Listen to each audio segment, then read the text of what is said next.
Hello, everybody. This is The Home in the World by Rabindranath Tagore. Chapter 5, Bimala's Story, Part 13. Suksar, within our estates, is one of the biggest trade centers in the district. On one side of a stretch of water there is held a daily bazaar, on the other a weekly market. During the rains, when this piece of water gets connected with the river and boats can come through, great quantities of cotton yarns and woolen stuffs for the coming winter are brought in for sale. At the height of our enthusiasm, Sandeep laid it down that all foreign articles, together with the demon of foreign influence, must be driven out of our territory. Of course, said I, girding myself up for a fight. I've had words with Nikhil about it, said Sandeep. He tells me he doesn't mind speechifying, but he will not have coercion. I will see to that, I said, with a proud sense of power. I knew how deep was my husband's love for me. Had I been in my senses, I should have allowed myself to be torn to pieces rather than assert my claim to that at such a time. But Sandeep had to be impressed with the full strength of my Shakti. Sandeep had brought home to me, in his irresistible way, how the cosmic energy was revealed for each individual in the shape of some special affinity. Vaishnava philosophy, he said, speaks of the Shakti of delight that dwells in the heart of creation, ever attracting the heart of her eternal lover.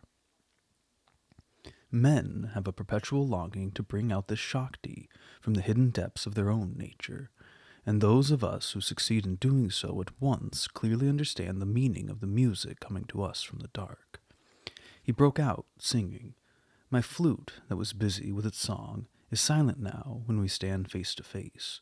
My call went seeking you from sky to sky when you lay hidden, but now all my cry finds its smile in the face of my beloved. Listening to his allegories, I had forgotten that I was plain and simple Bimala. I was Shakti, also an embodiment of universal joy. Nothing could fetter me, nothing was impossible for me. Whatever I touched would gain new life. The world around me was a fresh creation of mine, for behold, before my heart's response had touched it, there had not been this wealth of gold in the autumn sky. And this hero, this true servant of the country, this devotee of mine, this flaming intelligence, this burning energy, this shining genius, him also was I creating from moment to moment. Have I not seen how my presence pours fresh life into him time after time? The other day, Sandeep begged me to receive a young lady, Amulya, an ardent disciple of his. In a moment I could see a new light flash out from the boy's eyes, and knew that he, too, had a vision of Shakti manifest, that my creative force had begun to work in his blood. What sorcery is this of yours? Exclaimed Sandeep next day. Amulya is a boy no longer. The wick of his life is all ablaze. Who can hide your fire under your home roof?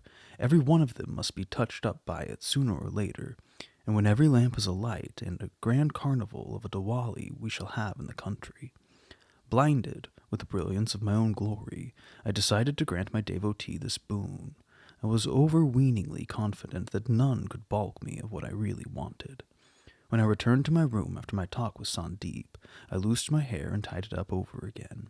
Miss Gilby had taught me a way of brushing it up from my neck and piling it in a knot over my head. This style was a favorite one with my husband. It's a pity, he once said, that Providence should have chosen poor me instead of the poet Calidus for revealing the wonders of a woman's neck. The poet would probably have likened it to a flower stem, but I feel it to be a torch holding aloft the black flame of your hair, with which he... But why, oh why, do I go back to all that? I sent for my husband. In the old days I could contrive 101 excuses, good or bad, to get him to come to me. Now that all this had stopped for days, I lost the art of contriving.